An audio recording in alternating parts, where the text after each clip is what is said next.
Good day, everyone. In this video, I'll be talking about measures of central tendency, mean, median, and mode.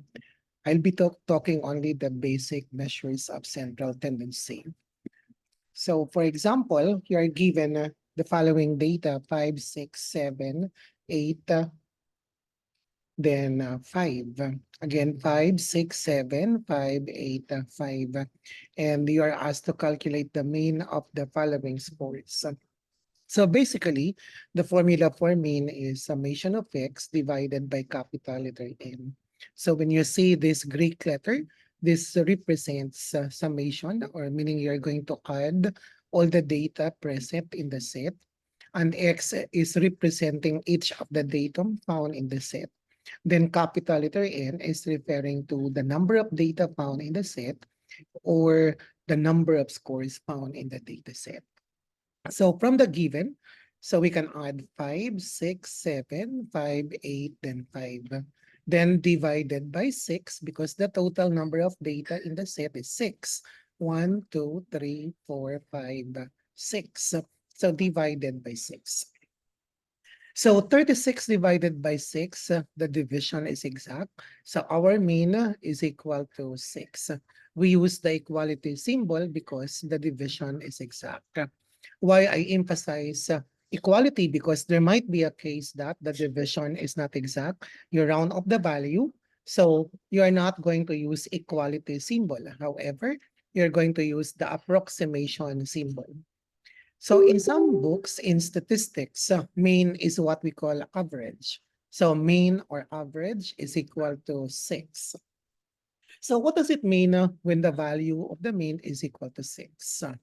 So it means that some of the data are greater than 6, some of the data are less than 6, and some of the data are equal to 6. And that 6 represents the data found in the given set.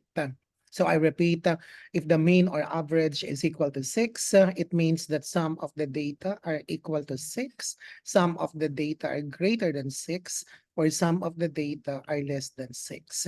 And that 6 represents the overall data found in the set. Number 2, find the mean of the following scores: 6, 6, 7, 6, 8, 6, 7.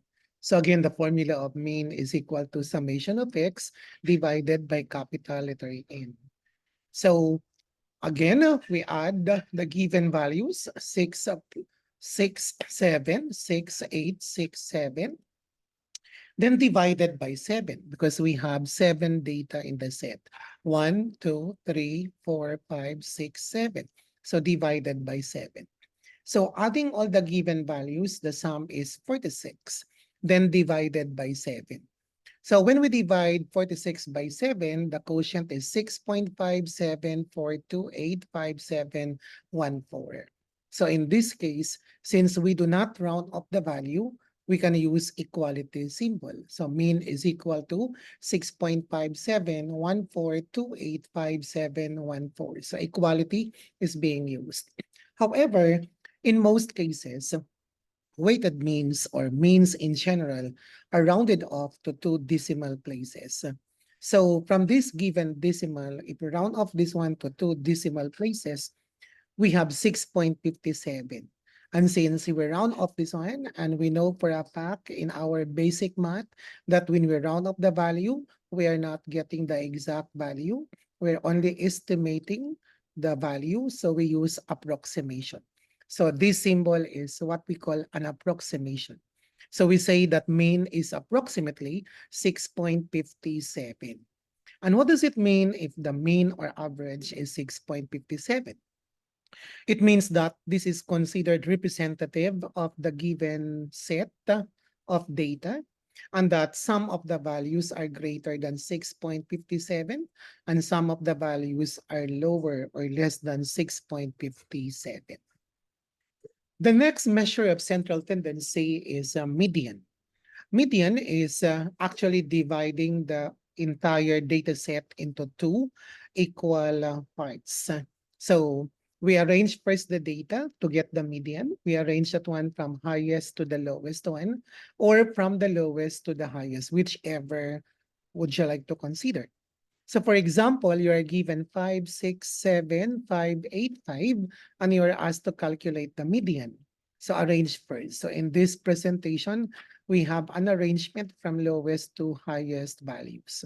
So 5, 5, 5, 6, 7, then 8. So after arranging the values from the lowest to the highest one, we're going to have the corresponding number. So we say 1, this number 2, this number 3, this number 4, this number 5, and this one is number 6. And that median divides the given data into two equal parts. The total number of data is 6, so divided by 2. So 6 divided by 2 is equal to 3. So count 3 starting from the top going to the bottom. So we have 1, 2, 3. So we have this middle item. Count also 3 starting from the bottom one. So 1, 2, 3. So you notice that there are two middle items. We have number 5 and number 6. And this is the normal case. If the total number of data is even, then we get two values of the middle items. So the median is the average of the two middle items. So we get the average of 5 and 6. So 5 plus 6 divided by 2. So why divided by 2? Because we have two middle items and the values are 5 and 6. So 5 plus 6, 11 divided by 2, so 5.5. So 5.5 is an exact quotient, so we use equality. So median is equal to 5.5. Why equality? Because the division is exact. 11 divided by 2 is exactly 5.5. So if the median is equal to 5.5, you're going to wonder on what does it mean if the median is equal to 5.5? Since our definition of median divides the total data into two equal parts. So we can say that if the median is 5.5, 50% of the data are having values greater than 5.5 or maybe equal to 5.5. And then the other 50% are having values less than 5.5 or maybe equal to 5.5. So I repeat for emphasis, what does it mean if the median is equal to 5.5? So 50% of the given data are having values greater than 5.5 or maybe equal to 5.5.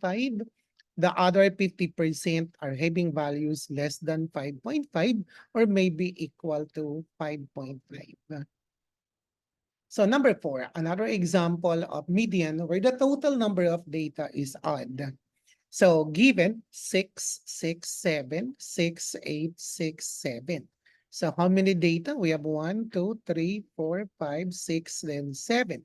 So we have 7 data. So first arrange the data from highest to the lowest one or from lowest to highest. But in this case, my preference is from the highest one to the lowest. So we have 8 is the highest, followed by 7, then followed by another 7, then followed by 6, then followed by another 6, then followed by another 6, then followed by another 6. So total is 7. So after arranging this one from highest to the lowest one, have the corresponding number. So this one is number 1, number 2, number 3, number 4, number 5, number 6, then number 7.